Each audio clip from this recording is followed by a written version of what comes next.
Let's speak to Ben Margulies, a research fellow at the University of Warwick. He joins us now live from London. Hi, Ben. Just give us a better idea, really, of how important this election is to U.S. Democrats. Well, in general, primaries determine which candidates the parties will put forward in the general. So voters are, in essence, nominating candidates in most states to serve as the Democratic standard bearers in the general. So in most cases, it's a question of whether the Democrats are picking the most competitive candidates.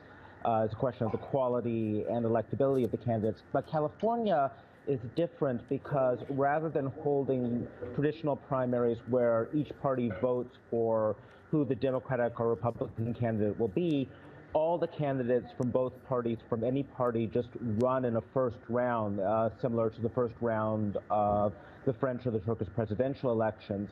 And whichever two come out on top, even if they're both Democrats or both Republicans, will advance to the general election in November.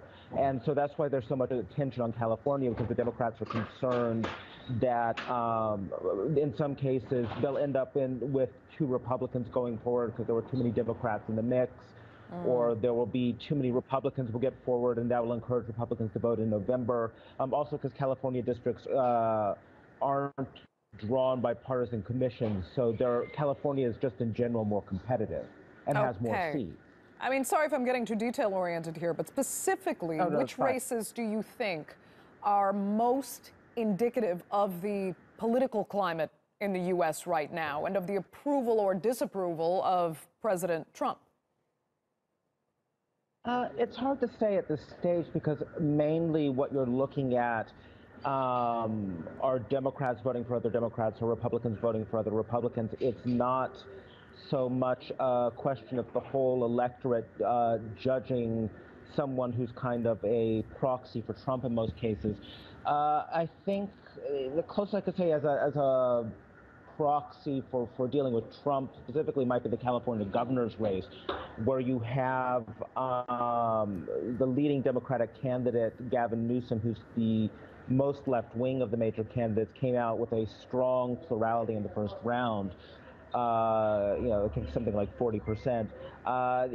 In general, there have been some signs that Democrats are moving to the left in response to the challenge posed by Trump. And Newsom is kind of a symbol of that. And then let me broaden it out a little bit. I mean, what really are the issues at stake for voters here?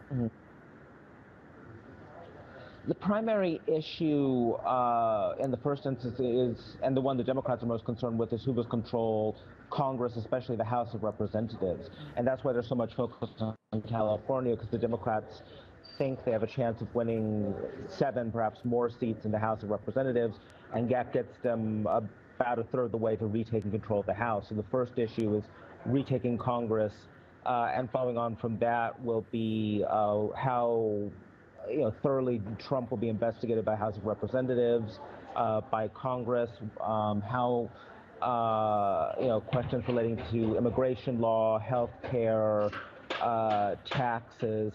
But the initial question really comes down, the focus really comes down to who will control the House of Representatives, who will control Congress. Okay. All right. Ben Margulies joining us there from London. Thanks so much for that.